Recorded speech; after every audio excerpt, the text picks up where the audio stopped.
What's up, Fragrance Connoisseurs? I'm your host, Charm City, and welcome to the Fragrance Connoisseurs channel.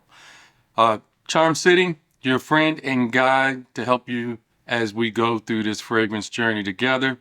Some people had asked and talked about, of course, I had been involved in a move. I'd done some changes going from Baltimore to Dallas, and I had not made any videos in a while.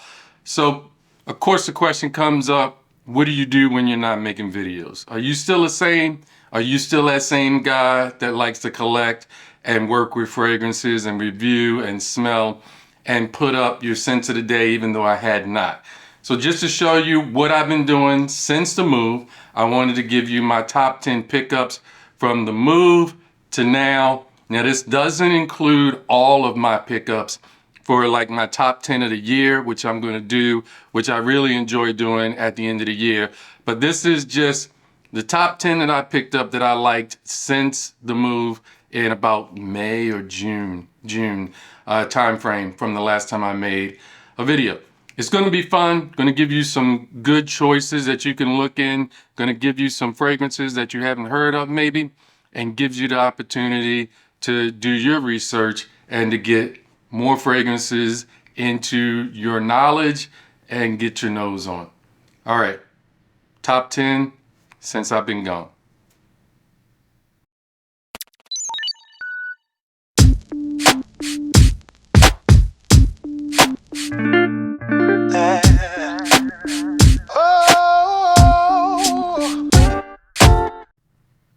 All right, Fragrance Connoisseurs, we're back. And the first one that I want to feature and tell you about is Zaharoff's Signature Rosé. Zaharoff Signature Rosé. This is an exceptional rose fragrance.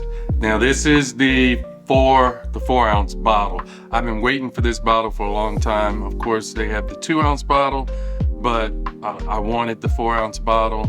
And finally, it did come this year, and I got it around August maybe. So it did come out, and I have been waiting for this. I do have the signature Halfeti Black Rose from Zaharoff, and I really like that. I had not tried the Rosé yet, but I was waiting, and it is an exceptional fragrance. So hats off to Zaharoff. I think that he does rose really well. The 2 rose fragrances that I have from him are in my top 10 roses, and I will do a video on that coming up sometime in the near future. This one is a little different from signature Halfeti Black Rose. This one is more fresh. So think about a rose that is just blooming or opening up, and it stays in kind of that green rose fresh kind of olfactory scent. This is a very nice rose. It comes from Turkish Rose Otto, and just to give you a little bit about Turkish Rose Otto, it is a more luxurious and expensive way of distilling the fragrance and getting actually the fragrance into a rose oil. It is steam distillation instead of solvent extraction, which makes it a more expensive process, but it also keeps more of the integrity of the rose. Zaharoff really did a good job on this, and this was worth the wait. Now, all that it has Turkish rose and peony in the beginning, so 2 kind of soft florals that really keep it in a green state. Has nice amber in the mid, and then it has Chinese oud and gives you a nice woody base. This is an exceptional fragrance and will probably be in my top pickups of the year. I really like this one a lot, and I definitely recommend you getting your nose on it, especially now that it's back in the big bottle. I think it's worth having a full bottle of this, not just the 2-ounce size. So this one is a keeper. Zaharoff, I know that sometimes Zaharoff has a lot of haters, but if you have not tried Signature Rosé, you need to get your nose on it. If you love rose, this is a must-have. if you don't particularly care for rose, this is one that you need to get your nose on. It will open up your mind and your senses to understanding rose and to enjoy it more. Zaharoff Signature Rosé. All right, the next one we have is by Les Primordiales, or Primordiale, and that is Mécanique Intuitive. Now, Mécanique Intuitive is basically translated, as far as what they say on their site, is mechanical seduction. This is basically a tobacco, rum, and leather fragrance. So if you want to get the main accords that come in, it's tobacco, it's rum, and it's leather. It is a very, very seductive fragrance, one that I really like a lot. And in my mind, it is sort of softening, basically Herod with some rum and boozy nature, and not quite as sweet as Herod is. But if you wanted to kind of get an understanding, if you think of a softened Herod, not in the way it projects or things like that, adding rum to it. This is from Les Primordiales, and this is one of the fragrances I believe the house was introduced to me by Carlito. My man Carlito gives me a lot of houses. This is a French house, and this is a very good one. Basically, what I can say is the leather is a standout, the tobacco is a standout, and the rum. But there are a full complement of fragrances. And Les Water Primordiale is actually from the primordial waters, or the waters that give initial life. This is one of the houses that I am delving more into. I think it's a really nice house. This is a really nice blend. It's well worth getting your nose on. It's not as heavy as, say, Herod, because it has black tea in the opening, and the black tea keeps it more aromatic and keeps it a little lighter. This is something, though, that it does have enough density for the fall and winter, but the black tea makes it a lot more aromatic, where you can wear this basically year round. Very nice, good boozy rum, note or accord in there, and it wears really well. Really good pickup. Glad I found it. It has some sweetness, like I said. I gave you that kind of Herod meets rum kind of analogy, but we go through the notes. Of course, there is black tea, which I talked about. There's osmanthus that is in the opening, but there's in the mid, there's tobacco and rum, and then in the base, tonka bean, vanilla, leather, and castoreum. It is not at all any kind of animalic. It's very kind of tame. The leather is not even really overly animalic, but it does give you a nice tanned leather touch to it, blended very well. So here, Les Primordiales, and it is Mécanique Intuitive. Well worth getting your nose on. The next one on the list is Perfect Oud by Mizensir. Perfect Oud by Mizensir. This is an oud that, if you really are challenged by oud, this is a good one to start with. There is a nice Western type of oud in this. It actually gives you more of the woodiness out of oud, instead of some of the complexity that goes with the barnyard or fecal type ouds. This is a very refined oud, and what I would call a westernized oud, but this is also, just to give you a heads up, that when I layer and when I think there needs to have some woodiness to a fragrance, this is what I layered with. I've had several samples of this, and I had been looking to get a full bottle of this one. This is one that's not heavily talked about. Mizensir Perfect Oud is not talked about a whole lot around the fragrance community or Fragcom, but this is a great fragrance. And again, if you like masculine, woody fragrances with some a slight bit of smokiness to it, this is an exceptional fragrance. We get into the notes of the Mizensir Perfect Oud, and we go with, on the top, there's bergamot and coriander.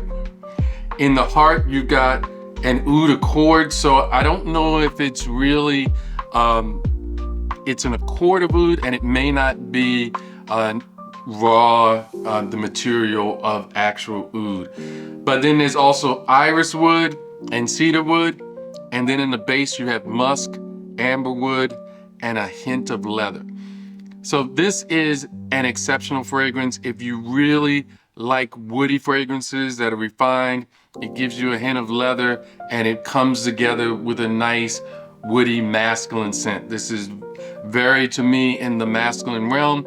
Of course, you can wear whatever you want, but again, this is one to be able to wear and you will feel like a man. And it is something that to me is not offensive. It's very nice, wearable, a little smoky oud. And again, it's something, Perfect Oud is something that I layer a lot when I feel like a fragrance might be a little too sweet or maybe a little too jammy when you use tuberose. If you want to give it a woody backbone, I really recommend Perfect Oud by Mizensir. The fourth one we have on the list, and these aren't in any kind of order, but this is Xerjoff Louis XV, 1722. Now, Louis XV is an exceptional fragrance. I like a lot of Xerjoff fragrances. Xerjoff just has exceptional blends. Usually the performance is very good on them, and I have a number of Xerjoffs, and this one, I really wish that it came in a bigger bottle. It has a champagne accord when you open up on the top. However, to me, the champagne is an accompaniment that gives you a nice, bright, effervescent opening, but it really focuses on more complexity and depth and woodiness. The woodiness of it really does stand out. And as it dries down, it is an exceptional experience going from the opening to the deep dry down. In just getting through some of the notes, of course, I talked about the champagne that is off the top, but it does have some cocoa and hazelnut for complexity, and then an ambery, woody base that is really, really great. This is probably what will also be in one of my best pickups of this year. I really enjoyed this one a lot. When you go through the opening, it has the champagne accord. Then it has a citrus zest. It doesn't tell you exactly, but it gives you kind of like a grapefruit or orange juice type mimosa. And then it has a plum that gives it a lot more depth. Then you go into saffron, cocoa, hazelnut, a little bit of incense. It's not overly smoky, but in the base you get cashmere wood, and musk, and amber. This is one that I say definitely get your nose on. You're gonna get compliments. It is a really great fragrance. And of course, usually, like I said, Xerjoff really does it right. And Xerjoff are one of my favorite houses if I would have to just pick a house. Louis XV, it goes and it opens up with that champagne, and then it gives you more of the depth when the cocoa and the hazelnut come in to make it deeper. The plum gives you more of kind of that deep, dark addition to the champagne, making it, but it has a dry fruitiness to it. And then you go into the base with the amber and the musk and the woods. The wood is really prominent in this, and I really think this is an exceptional fragrance. But to me, the main accord you get out of it throughout the whole wear, shortly after the champagne opening does first reach your olfactory senses, is that woodiness. Great fragrance. This is Louis XV, 1722 by Xerjoff. Number 5 on the list, Le Solstice by Moncler. Le Solstice by Moncler. This is, to me, a signature scent, and it's one that is great for the warm weather. It does have some depth to it that you can wear definitely year round. Like I said, this would be a signature scent. Very nice, powdery, luxurious iris, and it also comes in with a sandalwood and a clean musk. The sandalwood and the iris and the musk really are the accords that kind of take this fragrance to where you really need it to go. Very pleasing. I got a lot of compliments when I've worn it.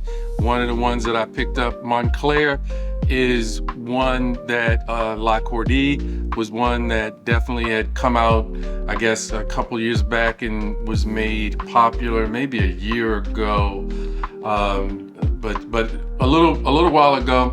Of course, that was one of the ones that was prominently featured by EQ, and that's how that came out.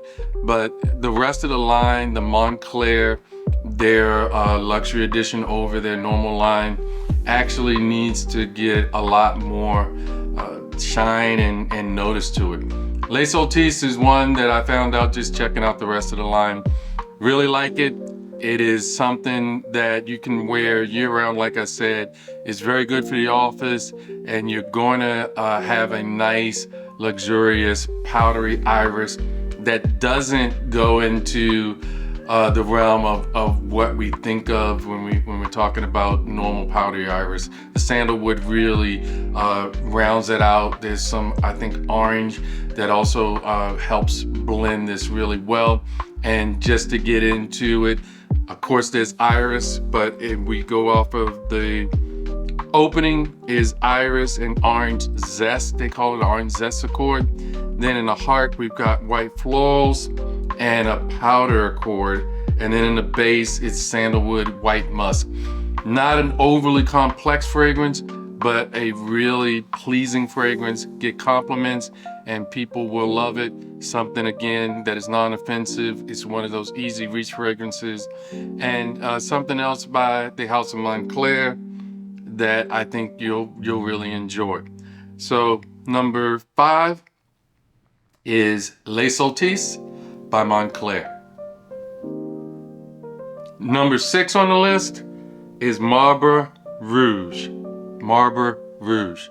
And Marbre Rouge by Parfumeur actually is one that I found when I was at a master class in the Dallas Scent Room, or an introductory class, or master class, whatever you want to call it.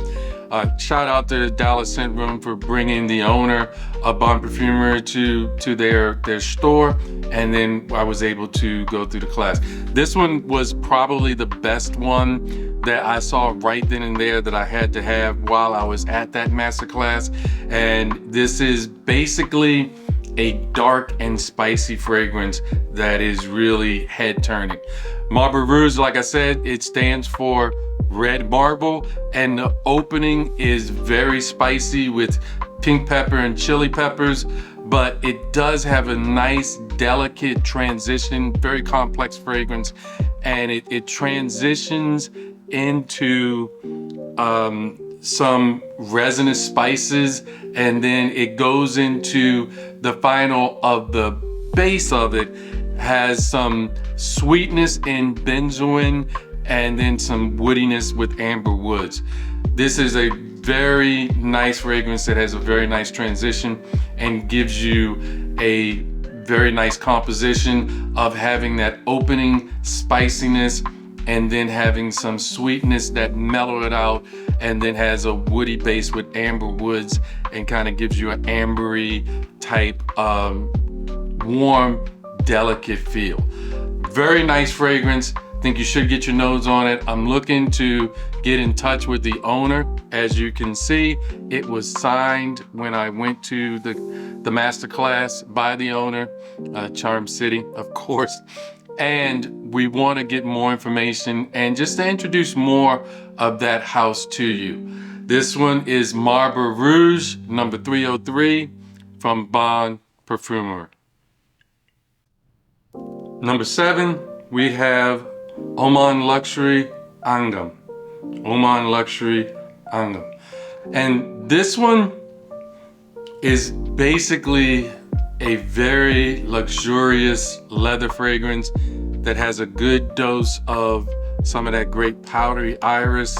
And I got this one, Suits bought it up in our fragrance battle, and he talked about it so highly that basically I had pulled an Oman Luxury,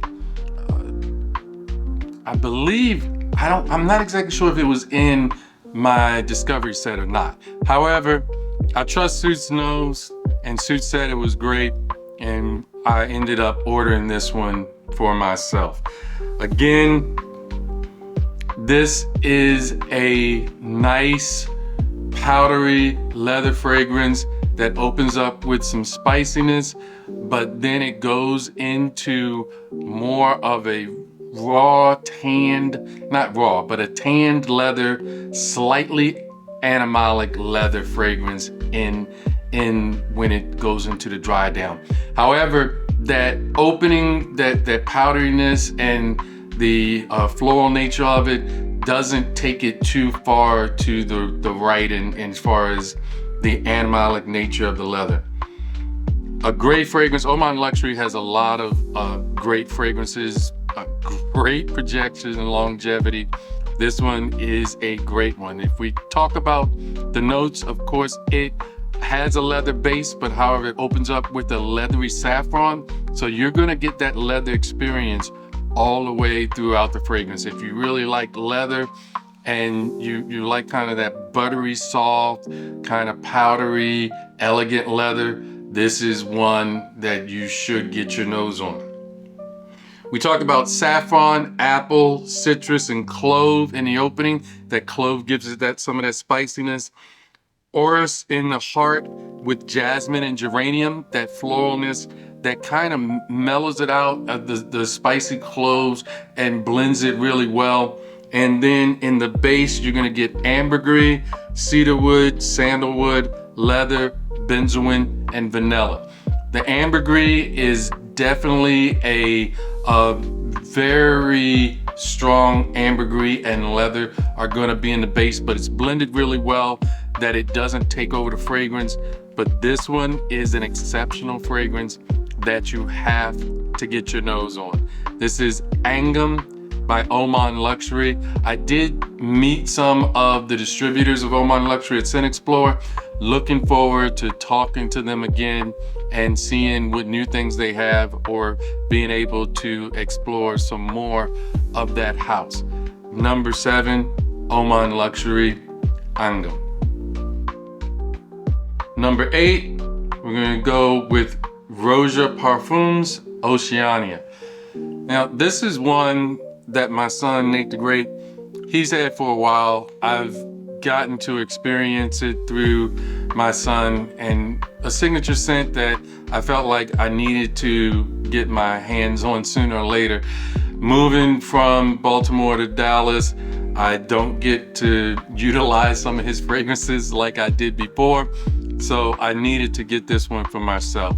Oceania is a nice signature fragrance that is citrus forward in the beginning, and it is citrus, a bright citrus opening, has florals in the heart. That's why citrus floral, but it is a citrus floral fragrance.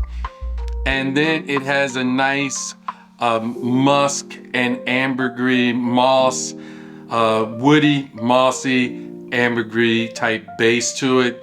It keeps that Roja elegant powder to it as well. So it definitely has the Roja signature, but this is a signature scent in my opinion, a very nice signature scent that you should get your nose on if you don't. I would have to say probably at this point, as far as an overall house, Roja Parfums, or Roja London as it's been aptly renamed, is my favorite house for right now. Hats off to Roja for bringing some great fragrances, and this is one that I had to get my hands on. Not overly deep or dark, but this is one that you can wear anytime and an easy reach kind of fragrance. This one is number 8, Roja Parfums, Oceania. Number 9 is Queening by Mind Games. Queening by Mind Games. Hats off to Jims and Kicks. They talked about Mind Games, and I really think Mind Games is a very good house. I own a few Mind Games, and Queening is one that I picked up basically during this time. Queening is a vanilla forward fragrance. It's a little different in the fact that it's got this clean cotton accord in the beginning, but it quickly transforms and dries down, or transitions and dries down into a gourmand-like fragrance. It is boozy, it has some aroma accord in it, and this one is a really good vanilla fragrance. Of course, vanilla is one of the notes that are used most often in fragrances. This one is a sweet vanilla, probably more on what I would call a vanillin type note of vanilla that comes in, but it is blended very well when you blend it with the cotton, which gives it more depth and kind of more character. It gives it almost kind of like a resonance, a feel to it, but it is something that blends when maybe soaks up some of that sweetness in the vanilla and makes it a very nice gourmand leaning, but not overly sweet or cloying. The cotton kind of keeps it a little more aromatic and light. And if you go through the notes we have in it, we got the clean cotton accord in the beginning with the cypress and apple. In the middle, you get orris, rum, and saffron. And then in the dry down, you get whipped vanilla bean, a fluffy musk, as they say, and coconut. Queening is one of the ones that I think out of the line, or one of my favorite. I was able to cop this for a great price, and this one is one that had to add it to my collection. So number 9, Mind Games, Queening. Number 10, we have Mentor by Mind Games. Two of them. I've been getting a few Mind Games this year, and this one is my favorite one. Mentor by Mind Games. It is also in that gourmand range. It's in a kind of a dessert. It really comes off with a very nice salted caramel, and it has a nice oud woody base that really comes off well. And this one opens with that gourmand, and then it transitions into a rich, soft, creamy base.